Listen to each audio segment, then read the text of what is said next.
Hello అండి. Welcome to law excellence IAS academy. ఈరోజు మనం మే 21 నాటి ఈనాడు న్యూస్ పేపర్లోని ఇంపార్టెంట్ కరెంట్ అఫైర్స్ గురించి డిస్కస్ చేద్దామండి. బిఫోర్ దట్ మనము ప్రీవియస్ క్లాస్లో ఇచ్చిన క్వశ్చన్ గురించి చూద్దాము. చాస్ట్ పేలోడ్ యొక్క ప్రాథమిక లక్ష్యం ఏమిటి? ప్రీవియస్ క్లాస్లో మనము ఈ పేలోడ్కి సంబంధించిన డీటెయిల్స్ గురించి డిస్కస్ చేయడం జరిగింది. ఆ కంటెక్స్ట్లో ఈ క్వశ్చన్ ఇచ్చాను అండి. 4 ఆప్షన్స్ ఇవ్వడం జరిగింది.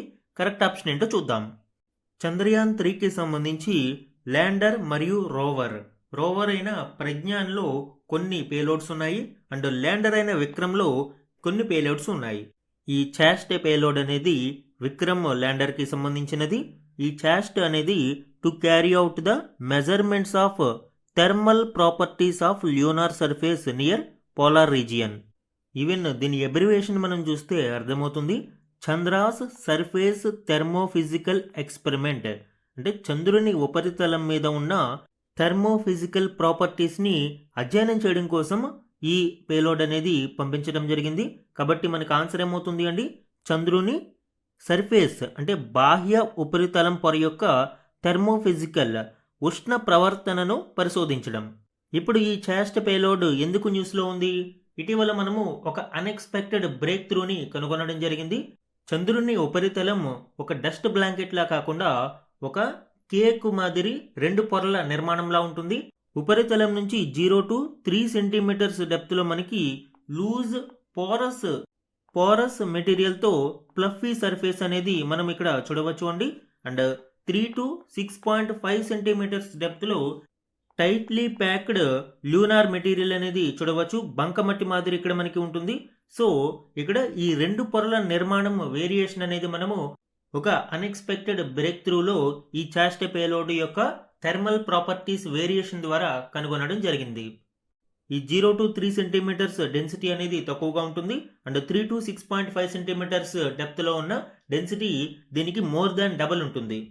ఈ పై పొరలో అరౌండ్ 750 kg/m³ డెన్సిటీ మనం చూస్తే ఈ సెకండ్ లేయర్లో సుమారు 1600 kg/m³ అనేది మనం చూడవచ్చు.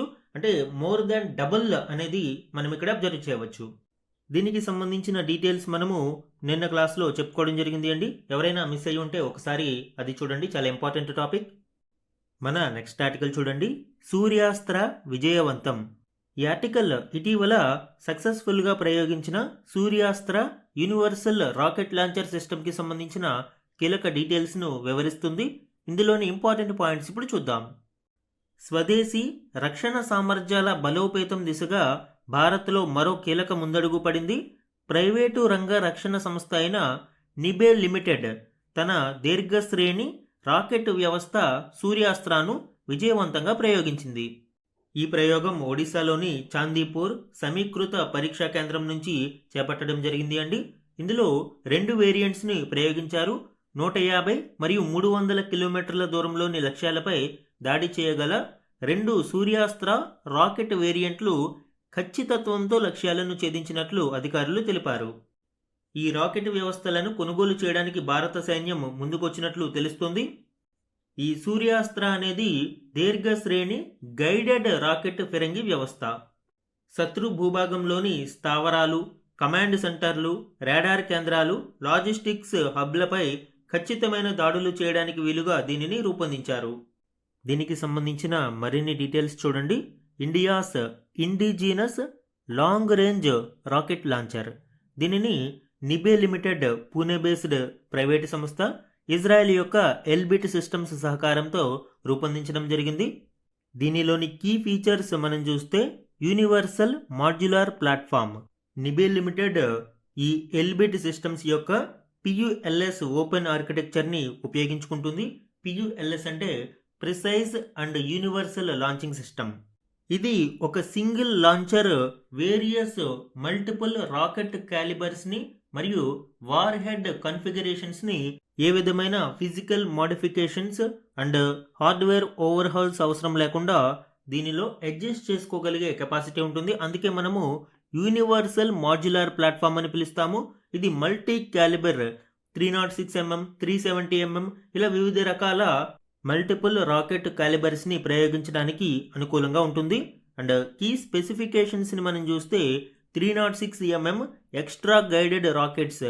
దీని యొక్క range 150 kilometre range and 1.5 metre CEP అంటే సర్క్యులర్ ఎర్రర్ ప్రాబబిలిటీ అంటాము. అలానే another variant 370 Predator Hawk tactical మిజైల్స్ని ప్రయోగించారు. దీని యొక్క రేంజ్ 300 కిలోమీటర్స్. దీని యొక్క circular error probability 2.0.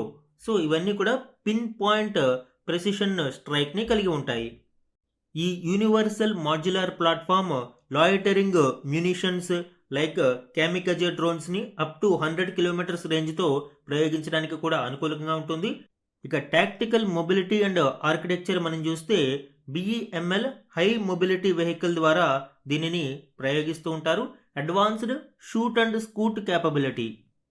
Shoot and scoot capability అంటే fire heavy payloads and then relocate immediately instantly relocate అవ్వడం వలన శత్రువుల యొక్క రాడార్ ట్రాకింగ్ నుంచి అటాక్స్ నుంచి తప్పించుకోవడానికి అవకాశం ఉంటుంది.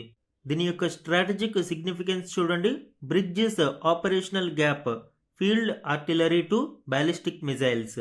సో మనకి బ్యాలిస్టిక్ మిజైల్స్ని అన్నిసార్లు ప్రయోగించాల్సిన అవసరం ఉండదు, కానీ అదే రేంజ్లో పెర్ఫామ్ చేయగల మిడిల్ రేంజ్ ఈ ఆపరేషనల్ గ్యాప్ని ఫిల్ చేయడానికి ఇది సహాయపడుతుంది. డొమెస్టిక్ టెక్నాలజీ ట్రాన్స్ఫర్ అనేది చూడవచ్చు. Supports Atmanirbhar Bharat and scalable precision rocket deterrent అనేది ఇప్పుడు ప్రధానంగా మనము అభివృద్ధి చేయగలుగుతాం. సో ఇది సూర్యాస్త్ర లాంగ్ రేంజ్ రాకెట్ లాంచర్కి సంబంధించిన కీలక డీటెయిల్స్ అండి. సో ప్రైవేటు సంస్థ అయిన నిబే లిమిటెడ్ దీనిని అభివృద్ధి చేసింది. మన నెక్స్ట్ ఆర్టికల్ చూడండి. చేలకు చేరని సేద్య పరిశోధనలు. ఈ ఆర్టికల్ యాక్చువల్గా నిన్నటి న్యూస్ పేపర్లోనిదండి, బట్ నిన్న ఓవర్లుక్లో ఈ టాపిక్ని మిస్ అయ్యాను. బట్ ఎగ్జామ్ పాయింట్ ఆఫ్ వ్యూలో ఇది ఇంపార్టెంట్ టాపిక్ కాబట్టి ఈరోజు క్లాస్లో మనము దీన్ని కవర్ చేద్దాం.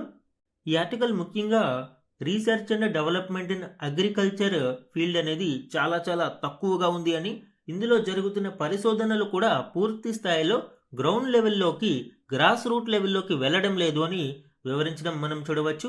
దీనిలోని కీ పాయింట్స్ ఇప్పుడు చూద్దాం. పర్యావరణ మార్పులను తట్టుకుంటూ ఆహార భద్రతకు భరోసా కల్పించగలిగే 2 కొత్త వరి రకాలను భారతీయ వ్యవసాయ శాస్త్రవేత్తలు సృష్టించారు. జీనోమ్ ఎడిటింగ్ టెక్నాలజీ ద్వారా దీనిని సాధించగలిగారు. తాజాగా ప్రపంచ సాగు రంగంలోనే తొలిసారి కృత్రిమ మేధ ఆధారిత జీనోమ్ ఎడిటింగ్ టూల్ను భారత వ్యవసాయ పరిశోధనా మండలి ICAR Indian council of agricultural research శాస్త్రవేత్తలు ఆవిష్కరించారు. ఈ జీనోమ్ ఎడిటింగ్ టూల్ యొక్క అడ్వాంటేజ్ ఏంటి అండి? రైతులకు లాభదాయకమైన జన్యు సవరణ ప్రక్రియను సులువుగా మరియు చవకగా పూర్తి చేయడానికి ఇది ఉపయోగపడుతుంది. అయితే ఇవన్నీ కూడా దేశానికి గర్వించదగ్గ విజయాలైనా కూడా వీటి యొక్క ప్రచార ఉధృతిలో వాస్తవిక సమస్యల తీవ్రత మాత్రం మరుగున పడిపోతుంది. అంటే మనము ఇంత గొప్ప విజయాన్ని సాధించామనే ప్రచారం మీద ఎక్కువ దృష్టి సారిస్తున్నాం తప్ప ఈ విజయం యొక్క ఫలాలు రైతాంగం వరకు తీసుకెళ్లడంలో విఫలమవుతున్నామని ఇక్కడ పేర్కొనడం చూడవచ్చు. అనేక కీలక వ్యవసాయ పరిశోధనా సంస్థలు, విశ్వవిద్యాలయాలు, కృషి విజ్ఞాన కేంద్రాలలో జరుగుతున్న పరిశోధనలు మరియు సాధిస్తున్న విజయాలు నవీన సేద్య సాంకేతికతలు, అధునాతన వంగడాల సమాచారం పొలాల వరకు చేరడంలో అంతులేని జాప్యం జరుగుతుంది. దీంతో రైతులు వాళ్లకు తెలిసిన విధానాల్లోనే పంటలను సాంప్రదాయబద్ధంగా పండిస్తున్నారు. అండ్ ఇప్పుడు ఉన్న వాతావరణ మార్పుల వలన ఈ సాంప్రదాయ విధానాలలో పండిస్తున్న పంటల వలన రైతాంగం తీవ్రంగా నష్టపోతూ ఉంది.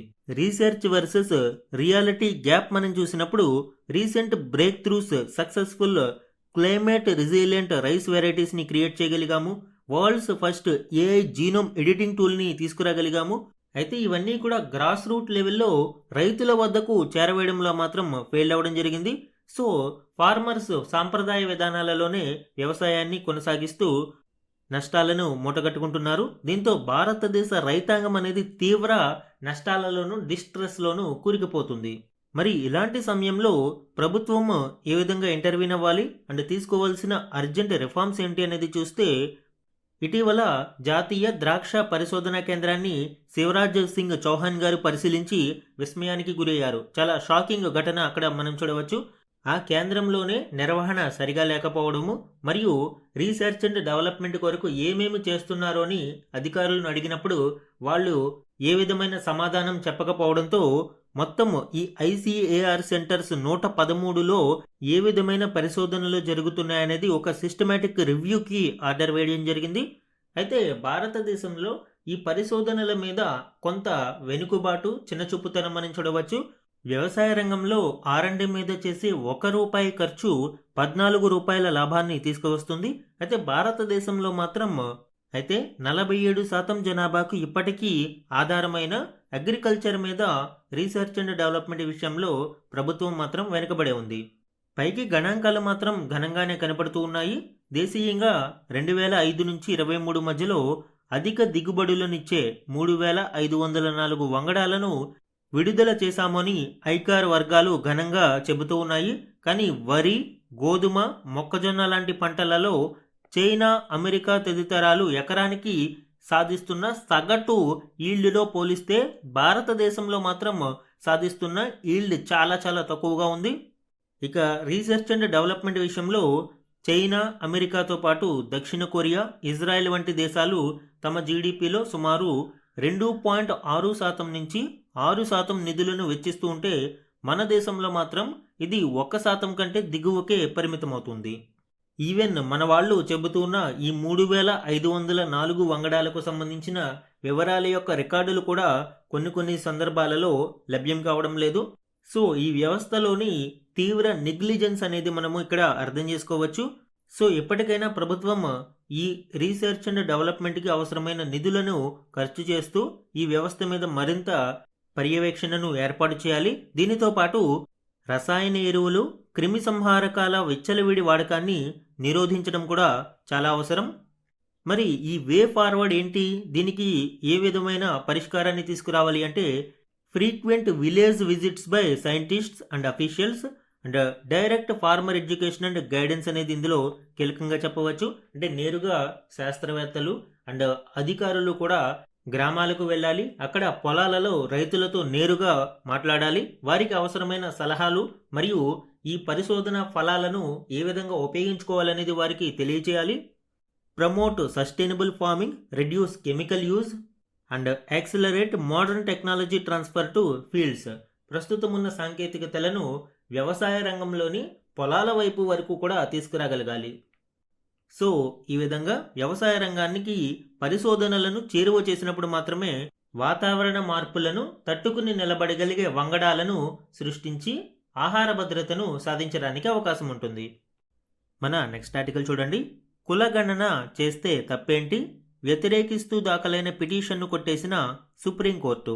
సెన్సస్ 2027లో కులగణనకు సంబంధించి దాఖలైన పిటిషన్ మీద సుప్రీంకోర్టు కొట్టివేయడం జరిగింది. దీనికి సంబంధించిన డీటెయిల్స్ ఇప్పుడు చూద్దాము. జనాభా లెక్కల సేకరణలో కులగణనను చేర్చడాన్ని వ్యతిరేకిస్తూ దాఖలైన పిటిషన్ను సుప్రీంకోర్టు కొట్టివేసింది. సంక్షేమ చర్యలు తీసుకోవడానికి దేశంలో ఎంతమంది వెనుకబడిన కులాల వారు ఉన్నారో ప్రభుత్వానికి తెలియాల్సి ఉంటుంది అని సిజేఐ ధర్మాసనం పేర్కొంది. జనగణన కుల ప్రాతిపదికన ఉండాలా వద్దా అనేది విధానపరమైన నిర్ణయం. ఇందులో జోక్యం చేసుకోవడానికి కారణం కనిపించడం లేదు. కులగణన చేస్తే తప్పేంటి అని ధర్మాసనం ప్రశ్నించింది. క్యాస్ట్ సెన్సస్కి సంబంధించిన హిస్టారికల్ బ్యాక్గ్రౌండ్ చూద్దాము. ప్రీ ఇండిపెండెన్స్ ఎరాలో 1881 నుంచి 1941 వరకు జరిగిన సెన్సస్లో ఈ క్యాస్ట్ ఎన్యూమరేషన్ అనేది జరిగింది. అయితే క్యాస్ట్ ఎన్యూమరేషన్ మీద లాస్ట్ అఫీషియల్ డేటా మాత్రం 1931లోనే మనకి అవైలబుల్గా ఉంది. ఎందుకంటే 1941 డేటా అనేది వరల్డ్ వార్ 2 కారణంగా పబ్లిష్ అవ్వలేదు. ఇక ఇండిపెండెంట్ ఇండియాలో ఈ క్యాస్ట్ ఎన్యూమరేషన్ మాత్రం తొలగించడం జరిగింది. First census of independent India 1951 discontinued caste enumeration except ఎస్సీస్ అండ్ ఎస్టీస్. అయితే ఎస్సీ మరియు ఎస్టీ పాపులేషన్ యొక్క గణాంకాలను మాత్రం ప్రతి సెన్సస్లోనూ కూడా తీసుకోవడం జరుగుతుంది.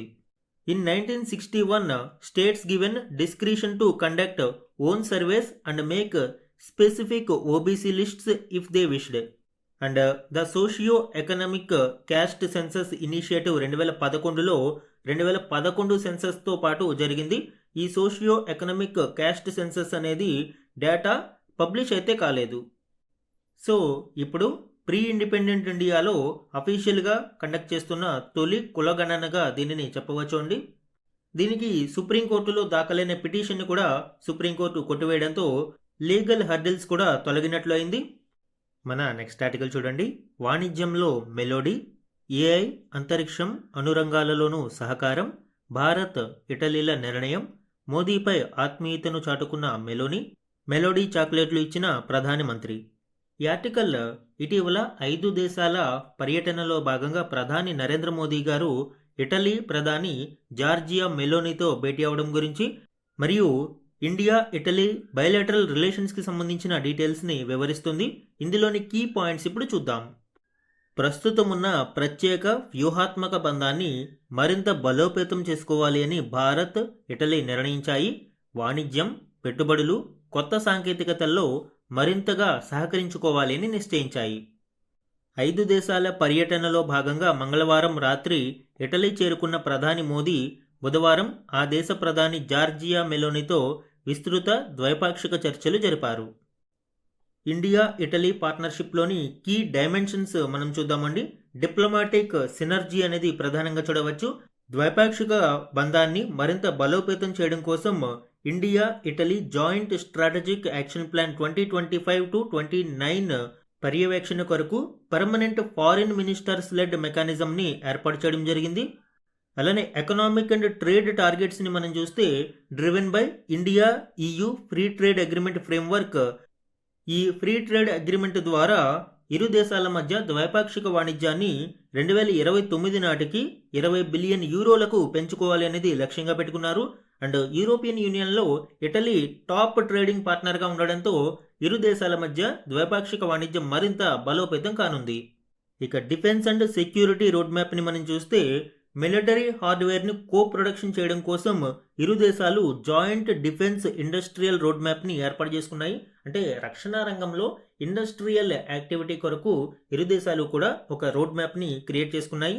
Technology sharing, especially helicopters, naval platforms, marine armaments, electronic warfare etcetera. ఇక టెక్నాలజీ అండ్ ఇన్నోవేషన్ విభాగంలో ఇరు దేశాలు కూడా ఒక dedicated innovation hub for startups Innovit India పేరుతో దీనిని ఏర్పాటు చేయడం జరిగింది.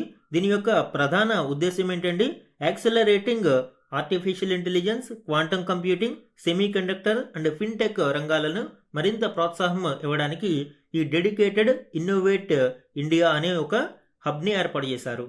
స్టార్టప్స్కు ప్రోత్సాహం అందించడానికి ఇది కీలకంగా ఉపయోగపడుతుంది. ఇక గ్లోబల్ కనెక్టివిటీ కొరకు India, middle east, Europe economic కారిడార్ను ఏర్పాటు చేయడానికి ఇరు దేశాలు కూడా స్టాంచ్ బ్యాకర్స్గా ఉన్నాయి. And view Indo Mediterranean as crucial trade and data ఇన్ఫ్రాస్ట్రక్చర్గా ఇందులో మనము ప్రధానంగా చూడవచ్చు. ఇక క్రిటికల్ మినరల్స్ అండ్ క్లైమేట్ విషయంలో మనం చూస్తే క్రిటికల్ మినరల్స్ సప్లై చైన్ను స్ట్రెంథెన్ చేయడం కొరకు స్ట్రక్చర్డ్ ఫ్రేమ్వర్క్స్ని ఇరు దేశాలు కూడా ఏర్పాటు చేయాలి అని, focus on recycling electronic waste, దీనివలన పర్యావరణం మీద కొంత ప్రభావం అనేది తగ్గుతుంది. ఇవన్నీ కూడా ఇండియా ఇటలీ పార్ట్నర్షిప్లో కీ డైమెన్షన్స్గా మనం చూడవచ్చు. ఇక డయాస్పరా విషయానికి వస్తే 2025 జనవరి నాటికి ఇటలీలో 1,86,833 మంది భారతీయులు ఉన్నారు. ప్రస్తుతం 5,100 మంది విద్యార్థులు అక్కడ చదువుతున్నారు. అండ్ వాణిజ్య విషయం గురించి ఆల్రెడీ చెప్పుకున్నాము. 2025లో 14.25 బిలియన్ యూరోల వాణిజ్యం జరిగింది. దీనిని 2029 నాటికి 20 బిలియన్ యూరోలకు తీసుకెళ్లాలని ఇరు దేశాలు లక్ష్యంగా పెట్టుకున్నాయి. ప్రధాని మోదీ గారికి ఐక్యరాజ్య సమితి అవార్డు ఈ పర్యటనలో లభించడం మనం చూడవచ్చు. ఆహార భద్రత, వ్యవసాయ, గ్రామీణాభివృద్ధిలో సుస్థిరతకు కృషి చేసినందుకు గాను ప్రధాని మోదీకి అగ్రికోలా మెడల్ను ఐక్యరాజ్య సమితి అనుబంధ సంస్థ FAO food and agriculture organisation బహుకరించింది. రోమ్లోని FAO ప్రధాన కార్యాలయంలో ఈ అవార్డును మోదీకి ఆ సంస్థ అందించింది. ఆహార భద్రతలో భారత కృషికి దక్కిన గౌరవం ఇది అని ప్రధాని వ్యాఖ్యానించారు. అలానే తన పర్యటనలో ఇటలీ ప్రధాని జార్జియా మెలోనీకి మోడీ మెలోడీ చాక్లెట్లను బహుకరించడం కూడా ఇక్కడ చూడవచ్చండి. సో ఇవి ఇటీవలి 5 దేశాల పర్యటనలో భాగంగా ఇండియా ఇరాన్ రిలేషన్స్కి సంబంధించిన ఇంపార్టెంట్ డీటెయిల్స్. నెక్స్ట్ వన్ చూడండి, అమెరికాది ఆటవిక న్యాయం, ప్రపంచంపై ఏకఛత్రాధిపత్యం తగదు, బహుధ్రువంగా ఉండాల్సిందే, దీర్ఘకాలం పనిచేద్దాం, బీజింగ్ భేటీలో జిన్పింగ్ పుతిన్ ఉమ్మడి ప్రకటన. రీసెంట్గా అమెరికా అధ్యక్షుడు డొనాల్డ్ ట్రంప్ తన చైనా పర్యటనను ముగించుకున్న తరువాత రష్యా అధ్యక్షుడు పుతిన్ చైనా పర్యటనకు ఇచ్చేయడం ఇక్కడ విశేషంగా చూడవచ్చు. దీనికి సంబంధించిన కీ పాయింట్స్ ఇప్పుడు చూద్దాం. ప్రపంచంపై పట్టు కోసం అమెరికా చేస్తున్నది ఆటవిక న్యాయమని చైనా, రష్యా విరుచుకుపడ్డాయి. ఏ దేశ ఏకఛత్రాధిపత్యం తగదు అని, ప్రపంచం బహుధ్రువంగా ఉండాలి అని చైనా అధ్యక్షుడు జిన్పింగ్ మరియు రష్యా అధ్యక్షుడు పుతిన్ పిలుపునిచ్చారు. అంటే ఇప్పటి వరకు మనకి యూనిపోలార్ వరల్డ్ అనేది ఉండేది. ఒకప్పుడు యుఎస్ఎస్ఆర్ మరియు యునైటెడ్ స్టేట్స్ అమెరికా నేపథ్యంలో బైపోలార్ వరల్డ్ అనేది ఉండేది. ప్రపంచం 2 భాగాలుగా విడిపోయింది. అండ్ యుఎస్ఎస్ఆర్ యొక్క డౌన్ఫాల్ తర్వాత ఇక్కడ ప్రపంచమంతా కూడా అమెరికా ఆధిపత్యంలోకి, అమెరికా హెజిమనీలోకి వచ్చి యూనిపోలార్ వరల్డ్గా మారింది. అయితే తదుపరి Russia, Bharat, China, south Africa ఇలాంటి దేశాలు రైజ్ అవ్వడం మరియు ప్రపంచం బైపోలార్ అండ్ యూనిపోలార్ వరల్డ్ నుంచి మూవ్ అవుతూ మల్టీపోలార్ వరల్డ్, బహుధ్రువ ప్రపంచంగా మారుతూ ఉండడంతో అమెరికా యొక్క ఏకఛత్రాధిపత్యం సాగదు అని చైనా మరియు రష్యా అధ్యక్షులు పిలుపునివ్వడం ఇక్కడ చూడవచ్చు. ఎస్పెషల్లీ బ్రిక్స్ యొక్క రైజ్ అనేది అమెరికాకు చాలా పెద్ద దెబ్బ అనేది మనము చూస్తూ ఉన్నాం. అందుకే డీడాలరైజేషన్ గురించి కూడా బ్రిక్స్ను ఉద్దేశించి అమెరికన్ అధ్యక్షుడు ట్రంప్ తరచూ బెదిరింపు ధోరణికి పాల్పడుతూ ఉన్నాడు. ఇంటర్నేషనల్ రిలేషన్స్లో ఈ ప్రకటన చాలా ఇంపార్టెంట్ అండి. బహుధ్రువ ప్రపంచ ప్రకటనపై ఇరు దేశాల అధ్యక్షులు కూడా సంతకాలు చేయడం విశేషంగా మనం చూడవచ్చు. అమెరికా యొక్క గుత్తాధిపత్యాన్ని తిరస్కరించి దానిని అడ్డుకునేందుకు దీర్ఘకాలం పాటు కలిసి పనిచేయాలి అని ఇద్దరు నేతలు ఉద్ఘాటించారు.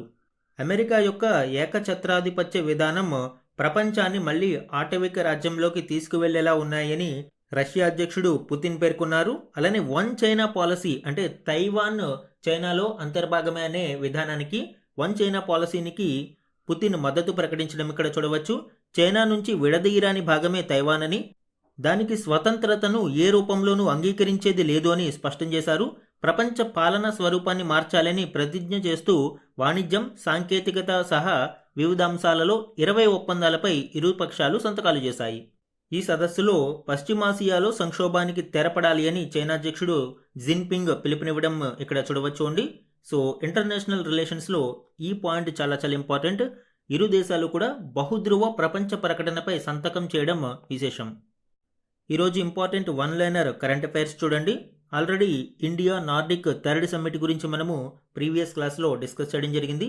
So again next one, former Uttarakhand chief minister and senior BJP leader Bhuvan Chandra Khanduri passed away in Dehradun. So personal న్యూస్లో చూడండి, మేబీ అంత ఇంపార్టెంట్ కాకపోవచ్చు. And Indian railways has electrified 99.6% of its broad gauge network, operates about 25,000 trains daily and has carried 741 crore passengers in 2025-26. ఇక్కడ ప్రధానంగా railway line electrification గురించి చూడవచ్చు అండి. 99.6% of electrification అనేది పూర్తయింది.